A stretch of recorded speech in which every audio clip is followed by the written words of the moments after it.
Well, good morning, ladies and gentlemen. Absolutely thrilled to have two of my special friends here today. They're from Louisiana.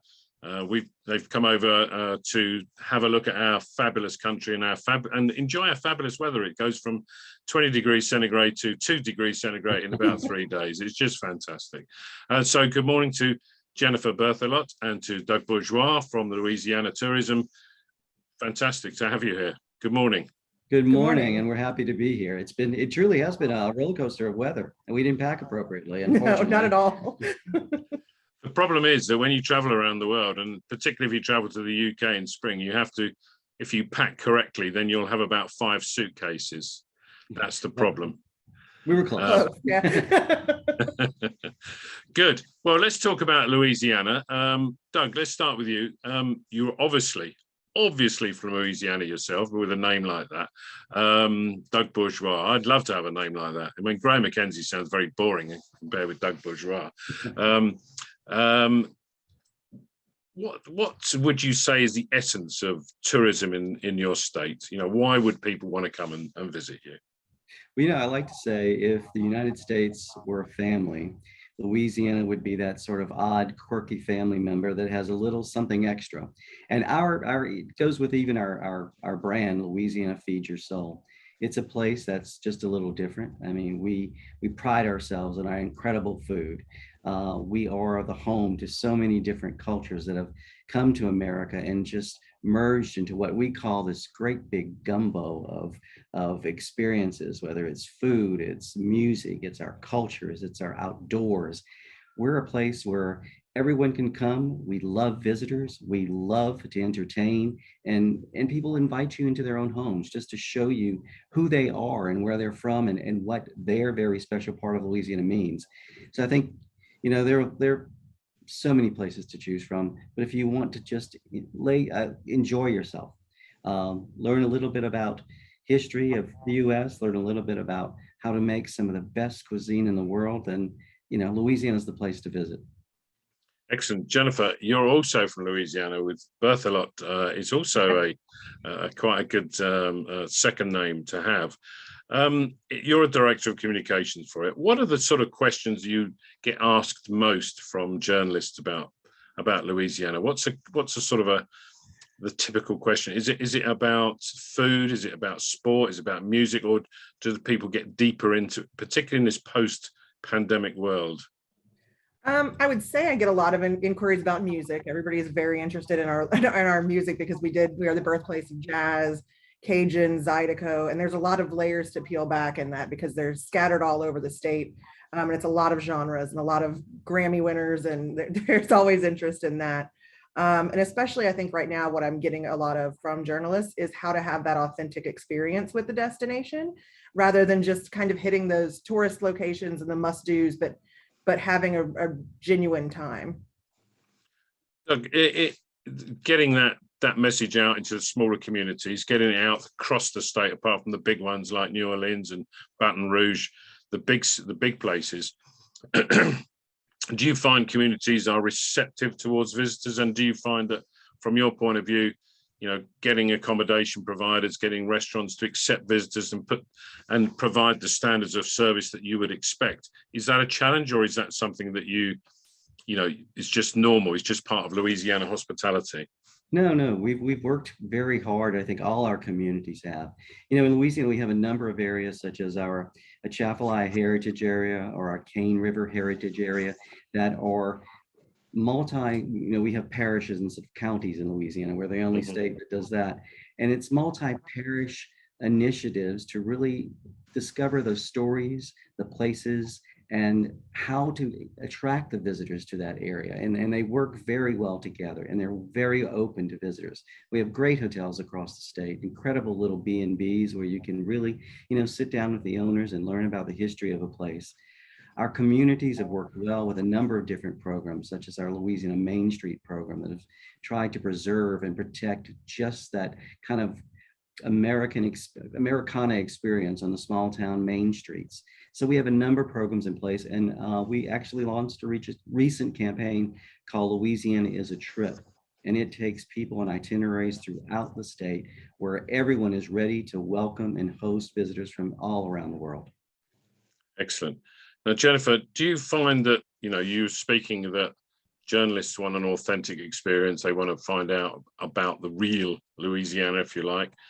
Do you think that you find that since the pandemic that people are asking about that more and more, and also that the communities that you're sending them to are aware of their of what they have, if you like, and they're keen to show it off, but also keen to preserve it. And the resident sentiment is one that we're proud of what we've got and we want to show it off.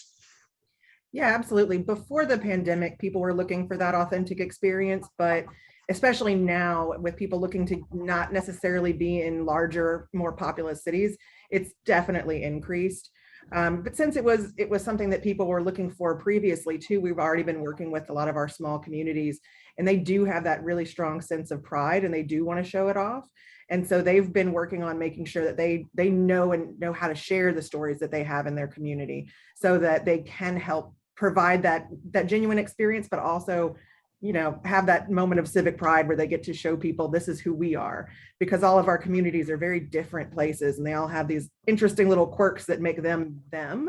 And so they've really been getting a lot better and embracing that storytelling. Excellent. And Doug, we have one meal. This is the imaginary situation. We have one meal. That's all we can have. We're in Louisiana.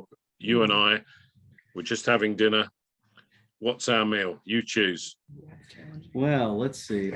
First of all, Graham, I mean, we'd have to start off with a local cocktail, because, we invented the cocktail in Louisiana, in New Orleans. So we'd start off with a cocktail. We definitely move on to something with a seafood dish, because, we sit in the Gulf of Mexico with some of the best seafood in the entire world. Perhaps maybe an oysters Rockefeller, because we actually invented oysters Rockefeller in New Orleans. So then we probably move on from seafood to probably a wonderful soup, maybe a gumbo, because again, gumbo is the perfect Louisiana food. It's made in every home, and every mom's gumbo is different than the others. And it's just that go-to. In fact, we call even one of our seasons in Louisiana, when it gets a little cold, gumbo season. So we have a wonderful cup of shrimp and andouille gumbo. And andouille is a sausage that's made in Louisiana. It comes down on, it was invented along the German coast originally, then became quite Cajun. So let's see, Graham, then for our main course, what would we move on to? Well, I think we'd have to stick to a seafood dish. So there's nothing like a shrimp creole or a sauce piquante, which is deep and brings out the Creole flavors of Louisiana, which were sort of a New Orleans kind of based cooking. You have the Cajuns and you have the Creoles. And I think we'd have to have with that some probably a little Tabasco sauce too, to spice it up, because we did invent Tabasco sauce. The original home of it is right there in Louisiana, and you can visit that. And then we'd move on to a dessert. And I think we would stick with a Louisiana dessert, maybe a fruit-based dessert. We have some wonderful festivals throughout Louisiana, the Strawberry Festival, the Peach Festival. But we don't have a banana festival, but we do have Bananas Foster, which is a delicious dessert, again, created right there in New Orleans. And I think all these things everyone's heard of, but it'd be nice to go and have a meal where it really started. And then, of course, there'll be an after dinner cocktail, because More again, cocktails, we yeah. did invent that. And then we waddle out of the restaurant looking like the Michelin men. Absolutely. Right. Yeah, I already look You're like right, one with this. I already look like one with this top on, so never mind. Right. Well, if people don't want to go to Louisiana after that, they must be crazy. But Jennifer, what's the best way to get to Louisiana from the United Kingdom? Well, the BA direct flight into MSY, our international airport, is coming back at the end of April. So that's really the quickest route, goes straight from Heathrow to New Orleans. But again, you do have Houston and Dallas and Atlanta that are great gateways. And of course, Delta connects straight into New Orleans through typically in Atlanta or New York as well. And that's a pretty quick flight as well. There's no shortage of opportunities to get there. But as I mentioned to you the other evening, Doug, I drove from New Orleans to Houston early one morning and went across that road that goes across the sort of swamplands. It's just unbelievable. It was just it's just great. It's fantastic. Yeah, that's Anyway. our Atchafalaya Basin. And again, we have our own language: Atchafalaya, Gumbo, Sauce Piquant, Chapatulas. You'll have to learn the language when you get to Louisiana. Yeah, I presume there's a translation book. I'll have to get hold of that. That's good. Well, Jennifer, Doug, thank you very much for your time. I hope you enjoyed this sub-zero temperatures for the rest of your trip here in the United Kingdom. And I look forward to speaking to you again very soon. Thanks. Thank you, Graham. Cheers.